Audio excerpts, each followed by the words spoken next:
and it looks like it's going to have to be modified straight out of the packet. So what's unusual about that? Welcome back to Garage K. On this episode we'll be continuing work on the sandblasting cabinet. Do you like my new backdrop? Pretty good.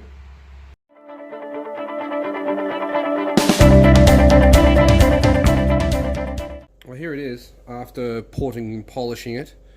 You can see that the inside thread's gone, and I made these channels in the side.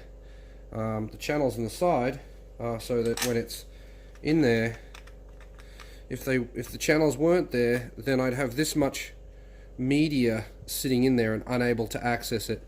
At least with these channels in the side, I can get that media down through the main hole. So that's pretty much done. I'm just going to start assembling it now. This is some poly cork. It says it's to stop rain leakage. I'm not sure what it is. I'm not sure whether it's silicone or urethane, but look at the material. It's silicone, I think. Yep, it looks to be silicone. So we'll just throw some of that on.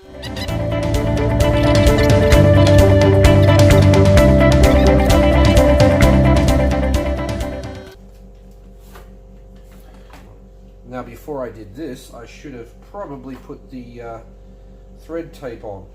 But then again, it doesn't have to be watertight or anything. It just needs to be sand tight, because any leak will be under vacuum anyway. So this should be fine.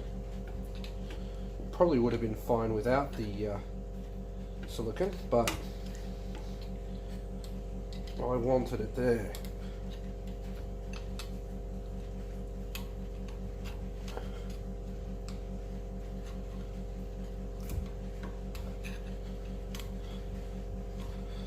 Okay, how's that? Oh yeah. Looks to be doing the job. Let's just spin it a little bit if we can. That's what we want it. Okay. Can we get this back in the vise without twisting it? There we go.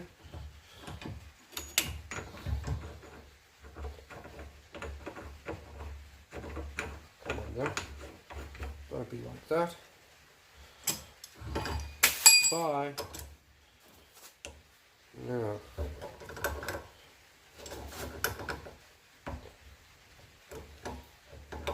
I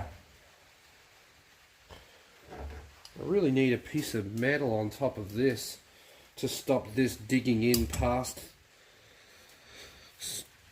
like pulling it out. But as I said, any hole will become a vacuum will become an air inlet for the vacuum once the vacuum's turned on. So there's that. Let's give it a bit of a wipe. Ooh, it's all a bit very much making a mess. It's a bit dark too, I think, this footage. Alright, I can go straight in the bin. A little bit of wiggle on it and it won't move, so it's in there pretty tight, and the hopefully the sealant that I used, aka silicone, will provide even more anti-movement staying power, if you will. There you go. So that's basically stage one. Next will be to add the piece that comes down, and then well, you're going to see, aren't you? So let's just get it done. Alright, So let's draw a map. So if that thing that I've just made comes out of here, we'll have this joiner. Onto that joiner we'll go this piece here. Then we'll have this piece here, which then I will drill and tap the inside of this so that that fits on. Bang, like that. So we'll go this way. Same on the other side. Need this stopper to go in the bottom so that the sand doesn't sit in the bottom. I'll fill this up with epoxy to fill in that.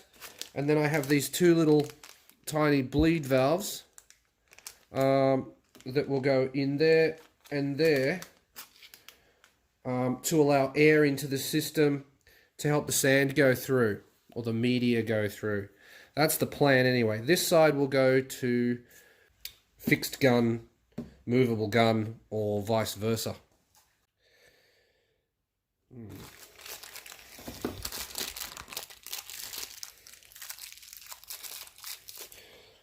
Okay, remember how I said I was going to tap this and put this inside of it? Well, I just realized that I don't have a 3/8 PT tap. So I'm going to have to buy that before I can continue. That kind of screwed me, but what I did do is I did that. I put in the vent, so now when sand is flowing through here, I can control how much air is entered into the system to help flow. I need a second one of these, so I'll film this. If I could find the stuff that I need on the bench to do that, that is. Okay.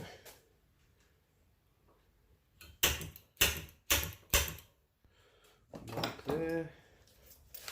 And a step drill. Ooh, we're walking.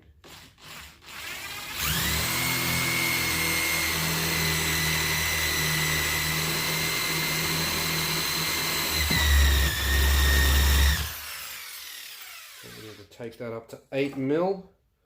So I get my 8 mil here. 8.5.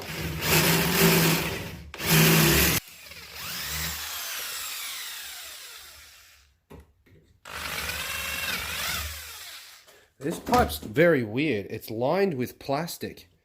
Very strange. Plumbers watching this will probably say that's not strange at all. But I've never seen it, so it's strange to me. Oh, that's right. Just clean this up a bit first.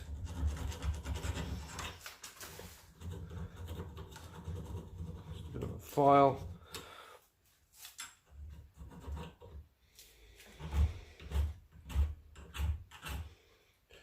Just to pretty it up a bit.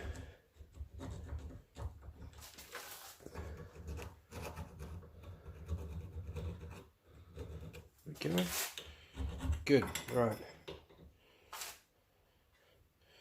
Get in here with our 1/8 PT tap, or wobbly.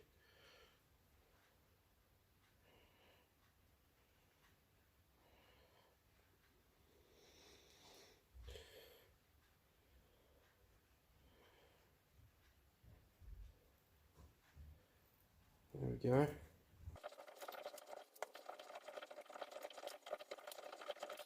I think that's about right.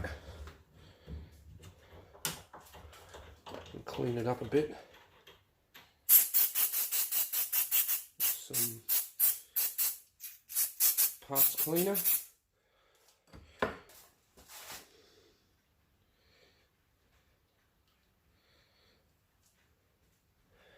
This is actually a 13,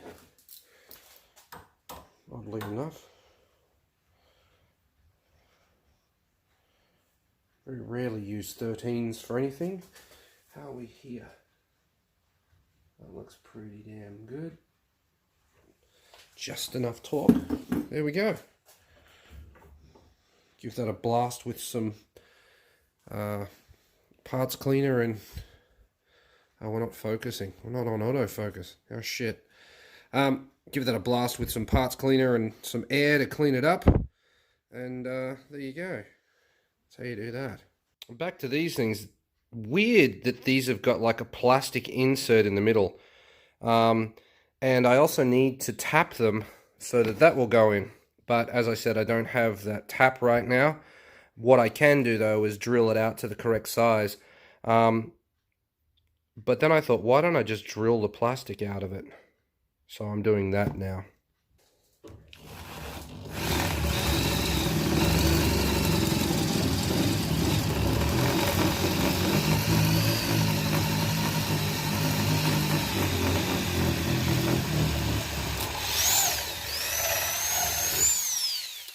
There we go. That will increase flow too, which is good.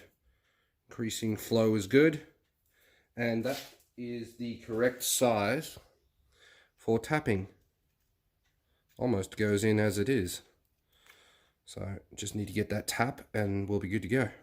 One thing that I might find to be a problem is that if I've got this here feeding the handheld gun and I've got this here feeding the stationary gun, these are to let air in the system so that the sand will flow through, so the media will flow through properly.